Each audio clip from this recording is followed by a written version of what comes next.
Pledge allegiance. Pledge allegiance To the flag of the United States of America and to the republic for which it stands, one nation, under God, indivisible, with liberty and justice for all.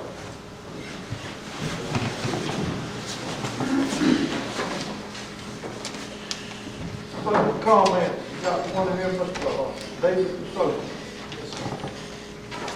I know in the past it's been discussed by this group about the cost of transporting trash from the drop-off stations to wherever it has to go and how many times a week it has to be done. Talking to some friends in another county, and they've gone to using trash compactors. So I went online and I pulled up some information on it for you. It's probably not something that you can do now, but the company will come out and do an evaluation for you and tell you what they think your needs are. And from what I'm told about this other area, they used to do it the same way we're doing it now. They said about 6 of those big cans can go into one compacted can. And if you can only have to go to wherever it is you transfer it to, once or twice a week rather than 3-4 times a week with 5 or 6 cans, it would make sense. So I printed all of this stuff out for you, and I think it should be something that you would like to consider and look into. Should be our backup compactor, right? It should. It should. I've seen it, there's places that take counties, bigger counties, and it doesn't look like it would be, the cost, I mean, but. The truck's gonna be more expensive, but, I think we like to say that the way fuel's got. It uses a regular rollback because the canisters are the same thing, they're just coupled to the compactor unit. But something for you to look into and consider. The other thing is code enforcement. Y'all need to get somebody to handle code enforcement for you. You know, we get constant calls over at the assessor's office about trailers being moved and things like that. We don't do code enforcement. That's on the discussion for tonight. Yeah, okay, fair enough. Good show. Thank you very much. Approve agenda. Make a motion to approve it. I'll say. Got a motion from Brad, a second from Wayne. All in favor, raise your right hand. Approve of October 11th, 2022 minutes. Got a I'll motion second. from James and a second from Wayne. All in favor, raise your right hand. Finance, approve of monthly bills. I'll make a motion to pay the bills. Got a motion from Van. I'll second. Got a second from Brad. All in favor, raise your right hand. Board appointment. We got library board. So advertised. we have one board vacancy on the library board. They have asked for us to advertise to fill that. Make a motion to advertise to fill the vacant position on the library board. I'll second. Got a motion from Hank, second from Van. All in favor, raise your right hand. Tax assessor reappointment. The tax assessor has presented us with a letter asking to reappoint Ms. Karen Rentz to fulfill the open seat on the Board of Assessors. This will be a 5-year term. I'll make a motion to reappoint Carrie Mintz. I'll say it. Got a motion from Van, second from Brad. All in favor, raise your right hand. DFAC board reappointment. The DFACS board has sent a letter asking for the reappointment of Ms. Georgia Mincy. Her term expired, and they are asking for her to do one more term. I'll make a motion. How long is that term? I think it's 3 years, but it don't stay on here. Okay. But I'll find out for sure. Yes, ma'am. I'll make a motion to reappoint Ms. Mintz. I'll say Got a motion from Van and a second from James. All in favor, raise your right hand. Ordinance discussion, land orders. So y'all all read the solar land ordinance. One of the committee members that were a part of the solar committee will need to make a recommendation to approve the land ordinance. I'll make a motion, we approve the land ordinance as presented by the Development Authority. You haven't went through it. It's been disseminated over many folks. Everything that's in here, we should be able to cover except for what we're going to talk about tonight, which is basically who's going to oversee it. And we'll talk about that later when we talk about code enforcement, county inspection. And I'll second it.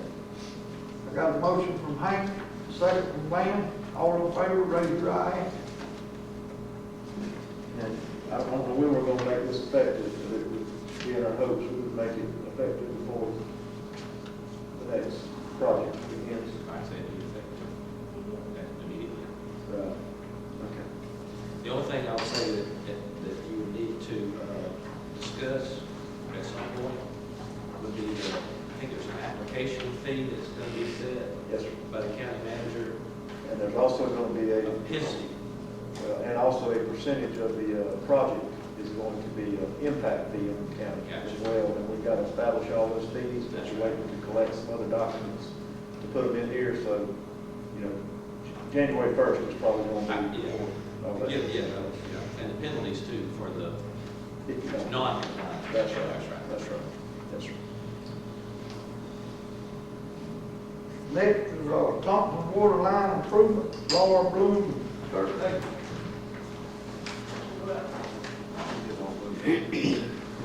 Do we need to vote to make that effective immediately?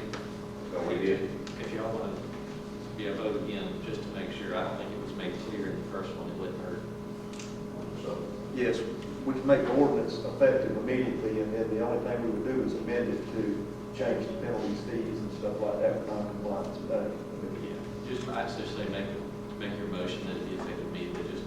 My motion was to make it effective, that we approve this solar farm ordinance to make it effective immediately. We got a motion from Hank, And I'll second. got a second. All in favor, raise your right hand. Next, Thompson Water Line, Laura Bloom, Kurt Davis. Right, these two are together, I know they're separate on your agenda, but we want to give you a little bit of background on the I'm gonna step project. right up there a little bit. We'll make sure we hear you. You know what about that? Are you saying I'm soft-spoken? Don't know me very well. Kurt and I want to give you a little bit of background on what the expansion project that Beasley's is doing at Thompson Hardwood, so I'm going to let him explain to you the gist of the project before we talk about the water line expansion, okay? Okay. Well, I just want to appreciate the time coming before you guys and talk to you about continuing to grow the community. We're looking at increasing or expanding Thompson. We did that at Beasley the last 2 or 3 years. And we did that at Beasley with the help of the community, Jeff Davis and Hazelhurst, and everybody in it. And we were successful in that. We met our requirements on what we said we'd do. We actually went above that with job creation and with job with investment. We missed our target a little bit on investment. We come in and said we're going to come in minimum 50, I think we come in at 120. So, but we're the number one, or we will be the number one saltwood plant, single saltwood plant in, I won't say the United States within the next year or so, once we get everything where it needs to be. But we want to also be the number one hardwood plant within the United States, and that's why we want to look at upgrading one of our hardwood mills. And the one we really want to look at is Thompson. So Thompson hardwood out here on 341, it's been there for years. Mr. Bill Thompson had it out there, and Beasley Group bought it a few years ago, and there's not been any real major investment in it since 1990. And then, of course, there's been investment as we went just to get things maintained, but nothing major. What we're looking at now is investing somewhere between $55 and $70 million to optimize and improve that plant up there. So what that'll do is it'll add at least 25 positions, and it'll increase output probably, I want to say 75% of hardwood. Now, we don't make hardwood that much at Beasley, So we're basically transferring that over to Thompson. So that's kind of where we are, $55 to $70 million investment, with job creation of 25 jobs or more. We said we're going to create 42 jobs in Beasley, and I just looked at the numbers the other day, and we actually created 75. So those were direct jobs, not indirect jobs. So with the partnership with the community, we want to go in and hopefully do the same thing out here in Thompson.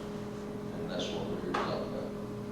Kurt, tell them a little bit about the difference in the jobs and the skill level now and the pay rates versus what will happen once the equipment is upgraded. Yeah, so I worked for Amoco for years. I worked for them for 34 years. We had some pretty awesome technology. The technology that we have at Beasley right now is, if you haven't seen it, you need to. I think we need to have a community meeting where everybody gets to come in and view the plant, because we know what's going to come out of that log before it sees us all. And scans it. We scan it in several different places. We scan it in 5 or 6 different places through the plant.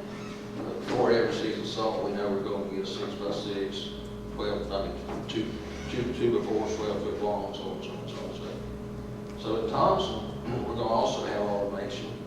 And with that, let me get back to Beasley, and with that, same thing at Thompson. I'm using Beasley just because that's what we're trying to do at Thompson. So, and with that, we've had to increase our rates. So I don't know if y'all heard through the town and all that, but our rates have gone up. Some of them's gone up about 35% more. And that's because it takes a higher skill set to do what we have to do up there. It's not the same old sawmill like we used to have. Pulling board, everything's unskilled labor, which, by the way, I told Hank just coming in here, I'm calling Hank out, but it's hard to get labor anywhere. And that's another problem at Thompson. Because those jobs that we're going to replace, I'm not going to say eliminate, we're going to replace, is going to be with higher skilled jobs. Well, I'll give you just a little analogy this may work. So right now, at Beasley, we went from a Ford pickup truck to a spaceship. At Thompson, we're going to go from a Ford F-150 that's got a lot of miles on it, kind of beat up, to a Learjet. It's not going to be quite as high-tech as Beasley because it doesn't need to be, but it's going to be a whole lot better than it is today. And that's what we want to do. You know, we got other options, but that's where we're going to put it because this is where our headquarters are. And the reason we like to do business here is not only because it's the home of the Beasley, and I've been here for 30 years myself, but because we've got a great relationship with our community, government agencies, and our community partners. And that's why I'm going to share this with you. So as with the other projects, Kurt met with the Development Authority Board last week to talk about an incentive program for this project, as we've done with their other projects, and it was just the first conversation with the board about that. And they had follow-up questions, so of course we didn't make any decisions. We meet again this week on Thursday, the Development Authority Board does, to find out what other questions the board members have that we need to maybe go back to them and talk about before that goes through the final conversation with the Development Authority Board before it gets brought to you. If you have any questions, you can see kind of what they're looking for. And this is a duplicate of what the other Beasley projects were as far as the incentive packages were. They're pretty much the same. We've got infrastructure taken care of, I'm assuming, through the city and other things like that. That's next on the agenda. So if you flip over to the back of your page, Mr. Beasley had approached the city council to expand the water line, and the city council has voted to do that. We're in the final stages of writing a grant. Well, it's actually going to be a loan to the city for $500,000 for the water line expansion, to expand it to a 12-inch water line.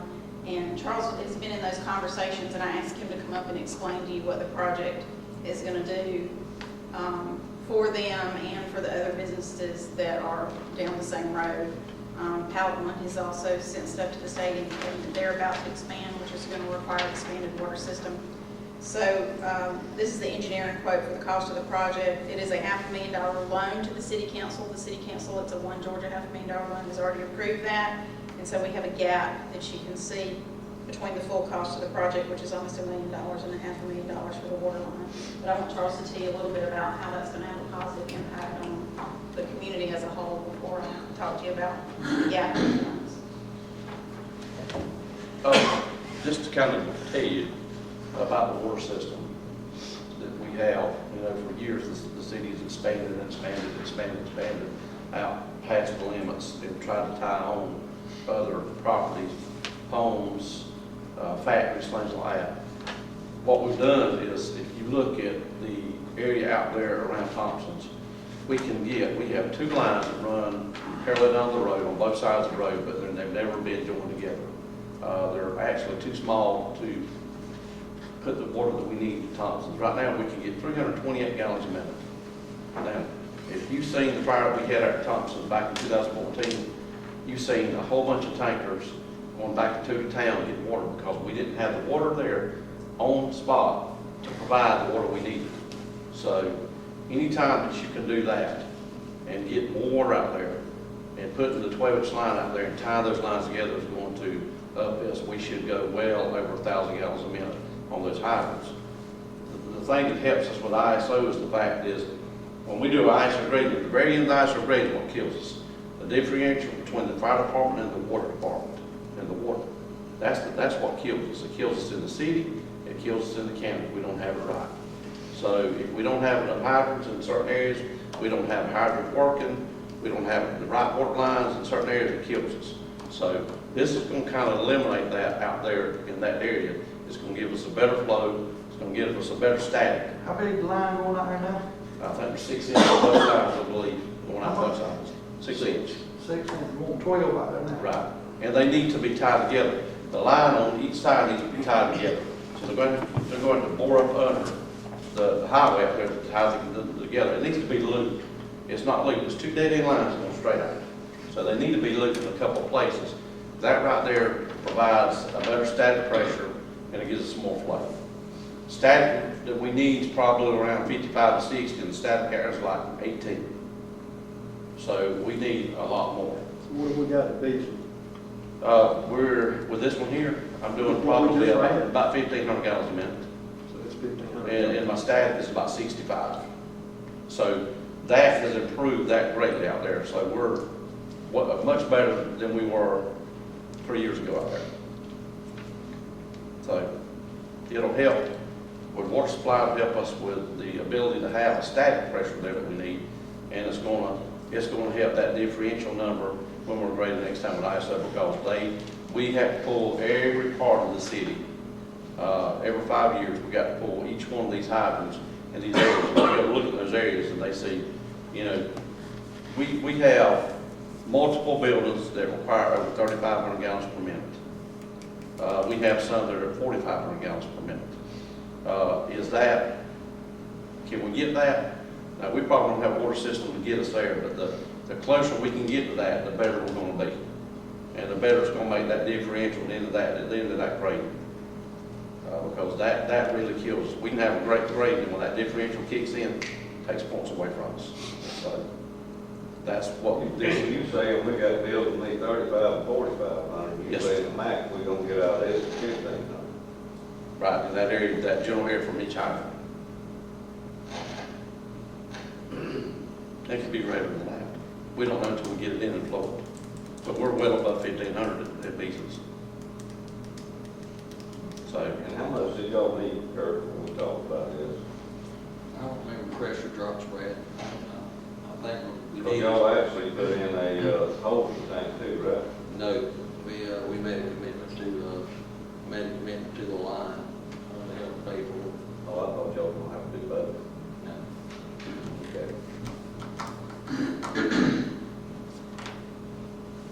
Any more questions? So with the cost of the line, the city council is going to be indebted to One Georgia for the $500,000 for the line. So the Development Authority Board is looking to have some conversation with you about where we get the other $400,000 to complete the project just for the water line. One of the questions that the Development Authority Board was thinking about was the SPLOST dollars that the Development Authority Board has from the county. There's currently about $397,000 in those SPLOST dollars that have to be used by December of 2023, and we don't have any capital project. So since this is infrastructure, Heather and I went back through the county audit and found that infrastructure for a capital project does fall underneath the capital dollar requirements, so I didn't know what the commissioners. I just wish we could find something different infrastructure, because Jeff Davis County is not in the water business. The city is in the water business, so they're going to recoup money from that investment, whereas it's just, I mean, I'd rather pay the parking lot than give you money for water.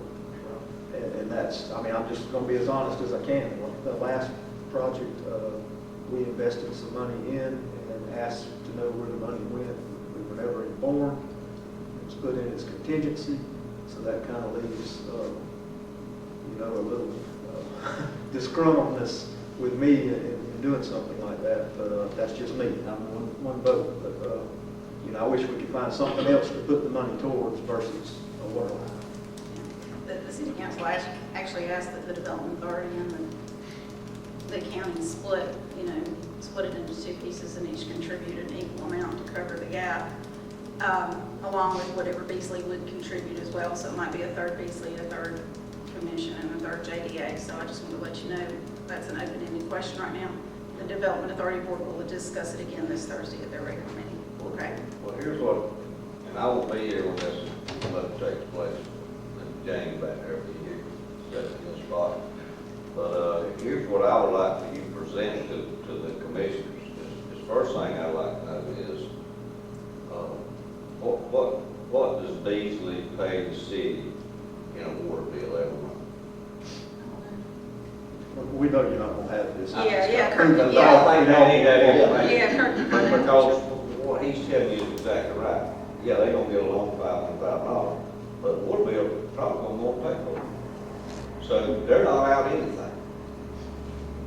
Have you talked to Graham now? Does anybody see where I'm going here? Do what, Rick? Have you talked to the city of Graham about water or anything? I Well, like I said, it'd be great if we could find a way to help with the project. Of course, tax abatement is a super big help. That's one thing we do. I mean, we do tax abatements, but we don't run water lines, especially not after our last. Not telling you, and like you said, he's one person, I ain't gonna be on that too already. Not saying they wouldn't help y'all, but I think they need some more information. I That mean, makes sense. because I think what we're gonna see here is somebody getting paid, and somebody's got that expense. Like, county commission, these, when they gonna have to pitch in and pay the water bill. So, I mean, We can do some research. We got it. Thank you. Appreciate your time. appreciate it, thank you. Thank y'all for coming. Thank you. Next is a tax abatement request. No, that went along with it. Actually, yes. It was on this side. Fire Chief Charles Watson. Update.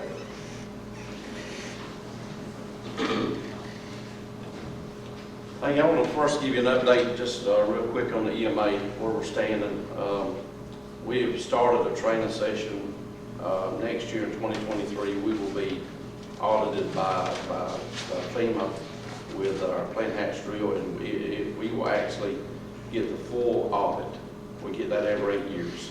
So we're now in the process of retraining because most of the teachers that help us with economy care are retired and moved on. So we're starting with a whole new group. So we have that.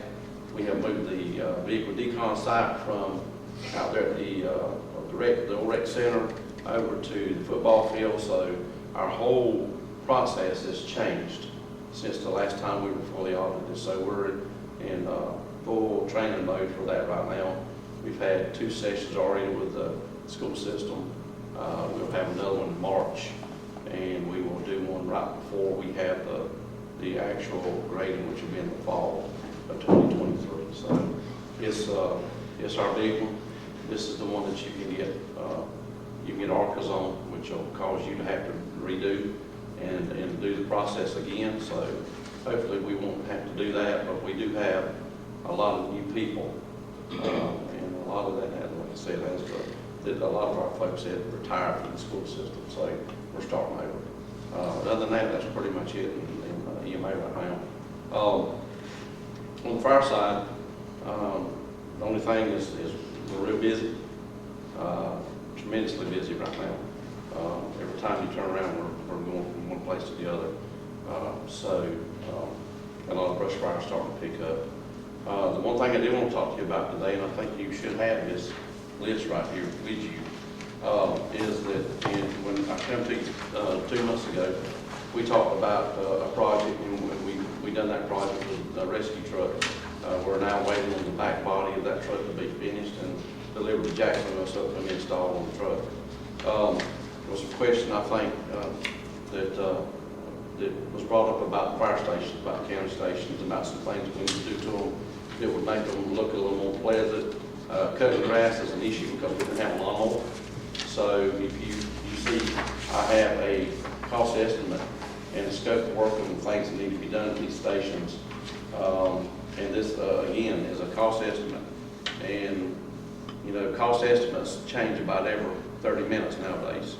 So this is pretty much what we've got and needs to be done immediately that would help. Like Station 3, I got 2 doors out there, public doors that need to be replaced and some work to be done out there. Big thing is gutters. Most of our station gutters have rusted out because these stations are 30+ years old.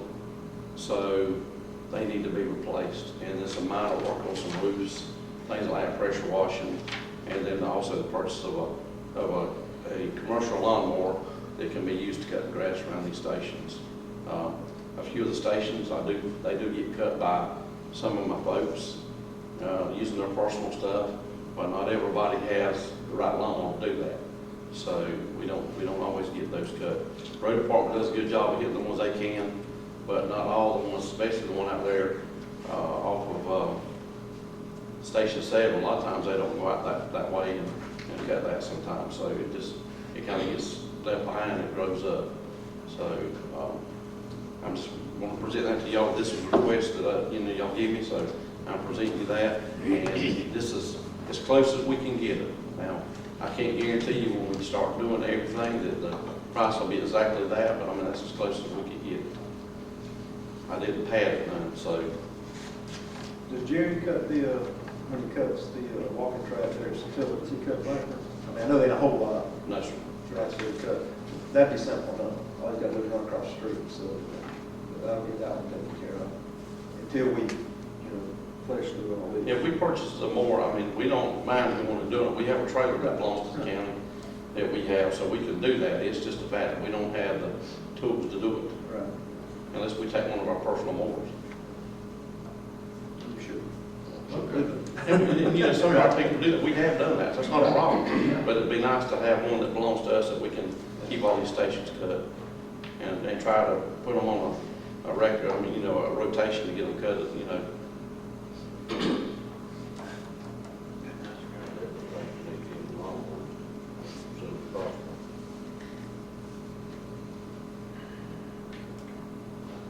And it may, 3 places I went, 3 or 4 places I went, look. What fire station are you talking about needing a lawnmower? No, it would be for all of them. For all of them. All of them. They were just hauling. They maintain They got that. the, We've Well, cut our county gets, station. how many, county gets 2 or 3 of them. All of them. They get all of them hauled out, Tony. County, One in Snipeville, yeah, they get them when they come by. that's what I'm But talking now about. they're cutting them with a rotary mower. That's what I'm talking about. So they're not cutting them Yeah. down. I mean, they're not cosmetically cutting them, they're just cutting the grass down, trying to knock it down. If you get a commercial lawnmower, you can cosmetically cut it so that it looks more pleasant. Okay.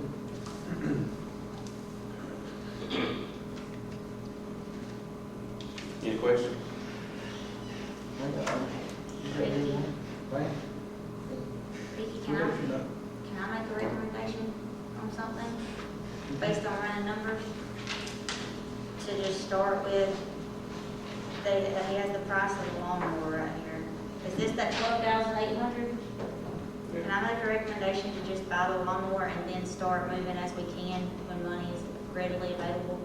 Have you got a bid on that, on the lawnmower? You asked 10,000, yes. I've And I made it got prices, advertised. that's it, prices. We're gonna We're gonna have to take take bids. bids. We're gonna take bids on that. Can I make a recommendation for y'all to take bids? Yeah, it's winter now, so it's not seasonal. Right, but I It ain't mean, growing every day. why it's readily available.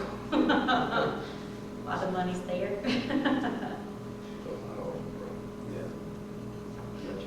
All right, next is Administrator Heather Scott. And you can continue that conversation by telling us when the funds will run out on. Yes. So, my minutes, do I need to stand or can I talk for a while? So, administrator reports, I got a few things to cover and then some things will come up in old business, but to start off with loss. So we had a loss mediation meeting. We brought in an arbitrator between us and the city on November 3rd. The arbitrator was Jennifer Herzog. No decision was made, but mediation is still open, and we will be planning to move with another meeting within the next few weeks. Second will be SPLOST is approaching very quickly. We will be ending this current 2018 SPLOST in December of 2023. So I'm asking for 2 commissioners to be there to look at requests with me before we bring them to the board so that we can continue with SPLOST. So who would like to tackle that with me? I know one can't because he's made it known that he is not going to be here. I'll be, Okay. no problem.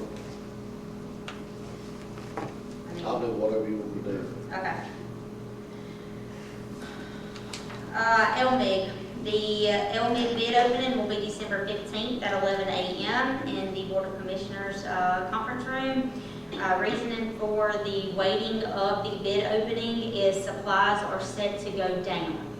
So that will be great for the money versus the mileage. So that'll be a good thing. It was brought to my attention about some more food trucks wanting to come into the county. Recently, or when it all started with Chick-fil-A, they were parking at the 341 rec department. And me and Laura and Josh talked of how that was affecting our concession sales, so we moved it. But I would like to make a recommendation that if there are more food trucks to come into the county, that when they do park at the 341 rec department, it would be on off days or off season of the rec department to make sure that it does not cut into county sales.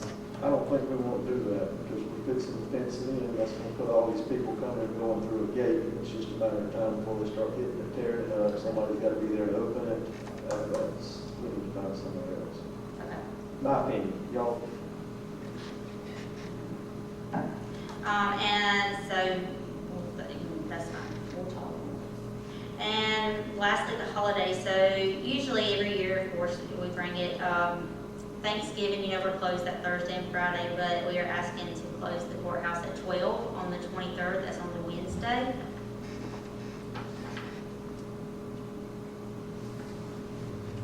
I need to vote on I'll make that motion. Have we been doing that? that. Yes, and they just use their Just saying. PTO time, Yeah. yes. He made a motion. We got to vote on that. Yes, to close the courthouse, yes. Need a motion? I'll make a motion. Hank made a motion, Lance second. All in favor, raise your right hand. Let's put in there just to confirm that we don't have to vote on that thing, Yes, and then if you don't want to close the league, you can, but if we got a court on that day, that the courthouse will stay on lot other than your offices. Joy said that there wasn't any, but There's we'll not any? confirm. She said, Okay. no, we did check that, but we'll confirm again, just to make sure nothing's been planned since then. And last, the Christmas parade is set for December 17th at 5 p.m. We would like for whomever to participate again to let us know as well. Okay. And that's all I have right now. So when the funds run out for however you were planning to pay for the loan, We have till 2025. Oh, no, okay. I'm But saying that was- we got can't to have keep so much spending of it because we're gonna run out before 2025. I have a question for Ms. Laura. Where is, As of now, where's Chick-fil-A parking at? On a private piece of property owned by a local business owner who's given them permission to use their private property. Right here close to Google's and that. That's where you get good. Okay. Just for some reason, so much of it. They satisfied with that? And then we had, The private business owner is fine with it as long as it's temporary. Oh, I'm talking about Chick-fil-A. Yes, of course. They just appreciate being here. Okay. Can't we just They're go very run on, flexible and willing to can't we work. go run on the other lot over there, the big lot? they had a big garage sale this weekend. Yeah. Can't we just go right across the street over there? There's boreholes drilled on that property. I don't want them just driving all over the property, and we can't let people park on that property yet. There's EPA boreholes throughout that property. So people would clog up the street to get to the Chick-fil-A truck. Isn't that satisfied, make clear? It is not yet, We talking. not officially. What am I, you go right, you go across the river track, and right. How goes it? Come out, what, Make it like across. Sean Road, Across from, across the street. straight from the big lot, comes in the road tracks. With all the pretty old trees, looks like a park. Across, okay. Yes, sir. But they do better on the way out there on 341, I know they do. Look. I look like I'll do a way to work around. There just needs to be some conversation of whether we're going to allow food trucks to park on county property. And if not, then it would be up to the food trucks to work with private citizens or private landowners to park on their property. I mean, it's a good thing for the people I'm looking at. I mean, yeah, If they can fit on the farmer's market end, that ain't gonna be fenced in. I Just think that's put what them we in need the to do, but I still think we need to honor what Rex asking, that they not be there. When the games and all that, right, that do hurt our money. We'll all get together and we'll work on But, it. yeah, we won't work with anybody. Yeah. Are there any permitting fees for a food truck to park down by the rec center on county property, or are you gonna talk through that? They have a city license, they're, health department approved, they've gotten a food truck license through the city council. We don't have any. I can't see what I would ask you to do, them things that you just mentioned, that all people would meet them requirements. We should have some requirements like you just mentioned, like a city license and food permit. Yeah, they already do have the ones that. I know Chick-fil-A does, but I'm just saying. Anybody else? Yeah, I think I need to work out something with the city council that, they have been letting you know when people completed the process, but we have had people park in private parking lots, private business owners parking lots in town without completing that process, and nobody asked them to leave. So there's nobody to govern. Enforce it, what you Yeah, there's say. nobody to do that. And that's not your role or my role, I just don't know, we need to talk through that. We need to try to figure out how to work it in, though, because, for the community. Yeah. Okay. Your private restaurant owners would differ with you on that topic. Because they They have, don't have bricks and mortar, so they're like, that's right, you have almost $1 million invested in a piece of property in a restaurant, and a food truck can pull up and park there for, $200 for a one-time permit fee. That is the debate that I think you're gonna hear in the community. And it's true both ways, both things are good. We just have to decide what we want to support. We'll work it out. Okay.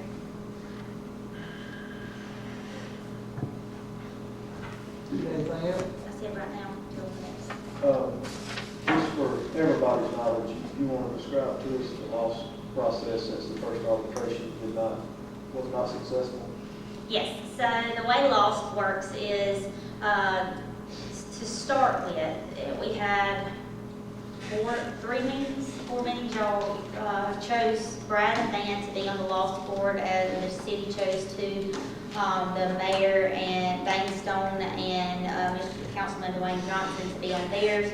I think there was 3 meetings were held amongst the 2 from each committee, and tried to work out a percentage. Right now, we are 60-40 county, but a decision could not be made before the date had ended that we had to make to submit to the state. So at that point, we have to go into mediation and bring in an arbitrator. She's called an arbitrator.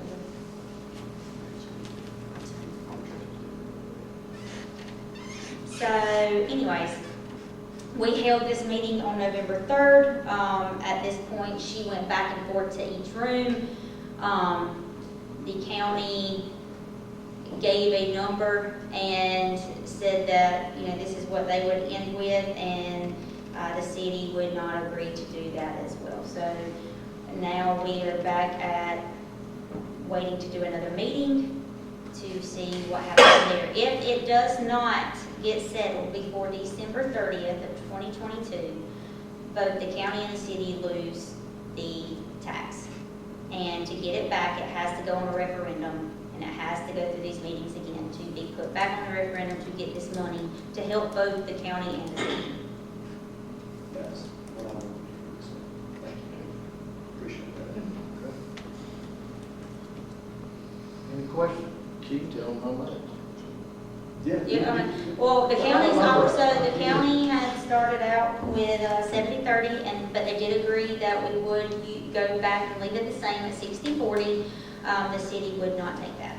What kind of monies are we talking about? We are looking a year versus, we get about 1.3, I think it was, I don't have my numbers right in front of me, is that right? Right at 1.3. We're right at 1.3, and they're right at 930,000 a year. Now we'll lose. $2.2 million a year in this community. Yes, we'll lose, yes. So the city won't have, City won't see it. None of us would. No, we're losing it all. what I'm saying, the city won't have. Yes. Yeah. Well, no, right now, they won't No, have they- Oh, no, yeah, they never Right said, now. they never settled They have under to go through. 60-40 DM. They won't 70%, give us 30. No, it's 40. I call it 60. 50. Anyway, regardless. All right. Anything else? Andy? I didn't have anything, the only thing I had was the solar ordinance, which is what he talked about. Enter new old business. I got some. Okay, We some- need a code officer. I'm gonna bring that up and then we'll discuss that in executive session. if That's okay with you. Okay, fine. All right. Any new old business anymore? I got, they brought up about a pecan tree before we put that new top there in Stintsville on the community center. If we can cut that pecan tree down, the leaves just fall on it, they cause it rust. Y'all got a problem with cut it down? Get somebody out. That community center? Community center, that pecan tree there, we can cut out. Okay. About that too. I have some, but. Anybody? Do we need to make a motion to do that? For what? I would think. I just You don't know, make fire sure. department tell them to do that. No, we'll get it. Any more new old business? I got some. Okay. So the first thing I'm bringing back up the splash pad, it was brought up at the city's meeting. I know that y'all had talked about if they wanted to give it to us, that we would take it. Consider it. But they are wanting, as I understand, $300,000 for it. For the splash pad? And it was built with grant money. Thank you. Okay? I just wanted to kind Any of. more new old business? Did the sheriff need to bring that up, what he was saying on the sheriff, we need to vote on that tonight, or we're gonna have to vote on that at some point, if you wanna do let's talk about it, and I think we'll be fine until December. it. Okay. Any more new old business? All right, so this is new and old business, and it's like a broken record. It keeps coming up, but it's getting worse and worse and worse and worse. And what Rick alluded to is something we need to discuss. But in the last month, we've got at least 8. I was called about one today, which will make 9 on Brantley Road. And I'm sure there's a few more we're missing of folks that just are dragging, like these 4 mobile homes right here came from Appleton County. So somebody bought them for next to nothing. They weren't livable. They were inspected and said they weren't livable and you could not move them. And somehow the people waved a magic wand, did some kind of improvements to them. And the inspection turned out to be satisfactory. Now, I have no idea how that took place because I wasn't consulted on it. They were coming into my community, so now I'm getting the rebuttal from it. But I've got pictures of, I mean, you can look at these for yourself. I didn't print everybody pictures because I figured y'all can just kind of sort through them yourself. There's 3 right there that are coming from Appleton County. Here's 4 more, and this one, the gentleman basically got a permit for one. It did not pass inspection, and our inspector went back out and said, well, with these changes, it could pass inspection, and he moved forward. So we had 1 permit and moved forward, which classifies him now as a mobile home park, not even a single instance, so he falls in a whole different category as far as the ordinance goes, and they've got pictures of all of these right here. And there was some,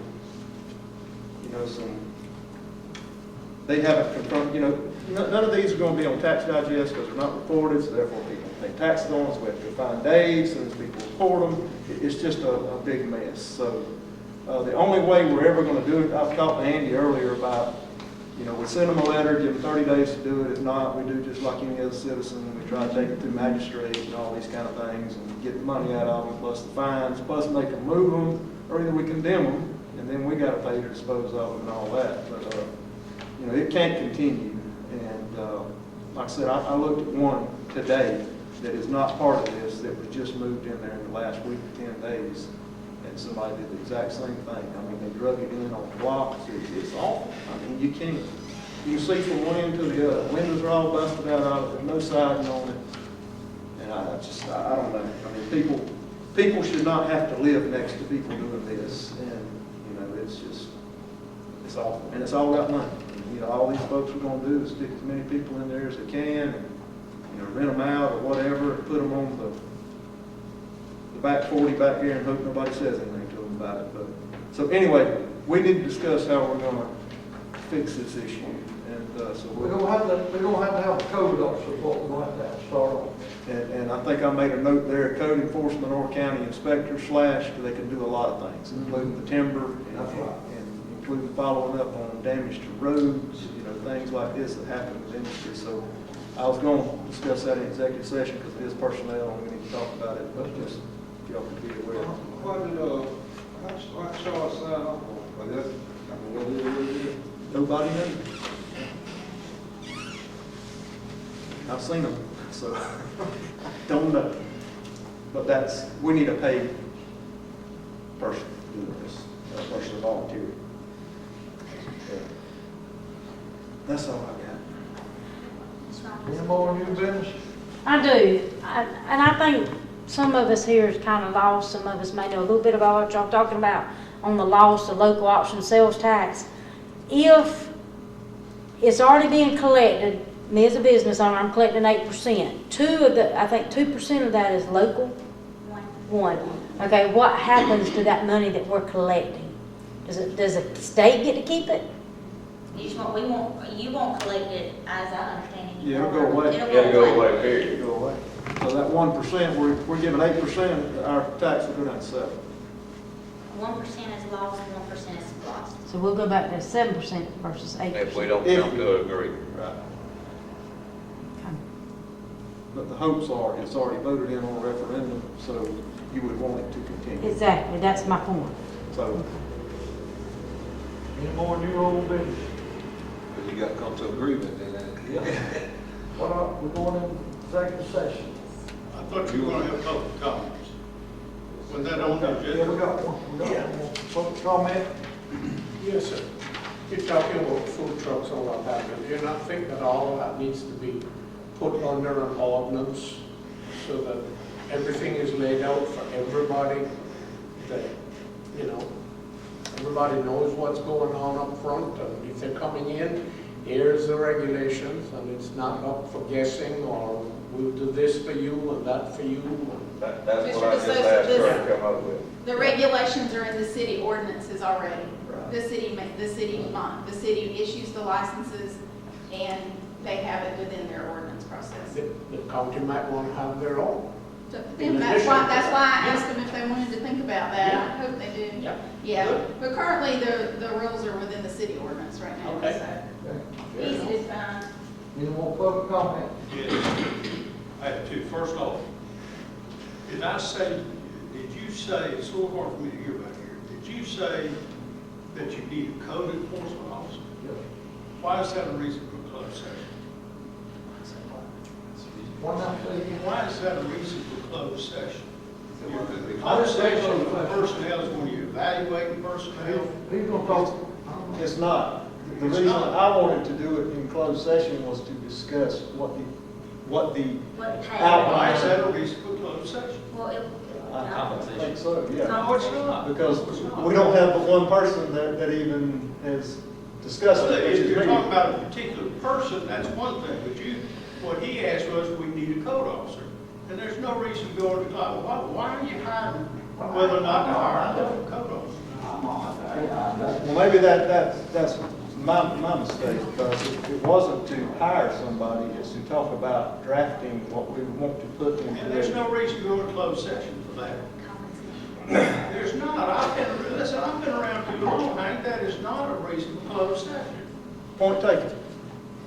And y'all gonna go into it anyway, And we're going to executive session anyway, I'm sure. to discuss with the parameters of what a code officer would do. That's what you're saying? No, it's part of the fact that we're not getting the results from the individual that's doing Well, it that's a now. different thing altogether. What he said was, we need a code officer. And I said, we will talk about that in You're executive. talking about a particular person. Yes. Okay, all right, that's fine. That's not what you said originally, but I understand it. Okay. we also need to discuss real estate and other personnel in closed session as well. And second, let me ask one other thing. This is borderline for Beasley, but Thompson, this is for fire protection, right? Insurance rates, so forth. You're not going to increase your usage unless you have a fire, right? So your premise that the city is going to get their money back is wrong. Not unless they have a fire. Then they might make some money. But as far as the revenue they generate from it, no. No, Charles said they expand the water lines and hook everybody Well, they they can. do, Like yeah. Alec One and other people like that will have topical water. Tommy, basically what I did was ask what his water bill is. Yeah, that's right. But you did also said that they're not investing because they're going to get their money back. They're not out of anything. Well, they are gonna get their money back. They're gonna get their money back on the water They bill. might not. Huh? They might not. The thing is that here's a big industry that needs some help, that needs some help. I'm fully aware of that, and we helped last time. We're not saying we ain't, we just wanna know all the particulars before we say what we're gonna do. Okay. And I think that's perfectly fair for anybody. Yeah, and just so you know, there is a 25%, 50% abatement on the table too, so we do good. Any more public comment? I need a motion to go in executive session. So moved. Got a motion from Hank. You got a second from Dan. All in favor, raise your eye.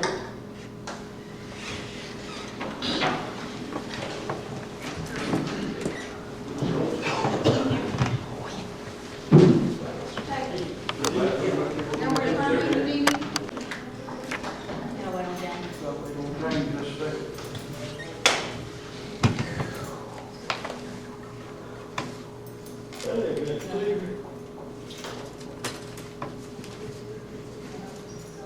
Keep it dark at 6 o'clock for the birds.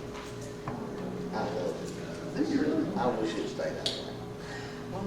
But that's the way it was years ago, and everything worked a whole lot better. Now we're creating all kinds of class.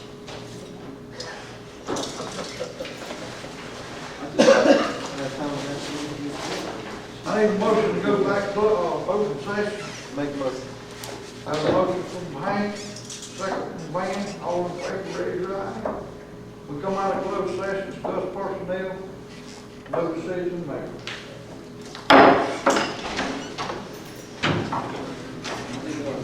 You know, I come up in there.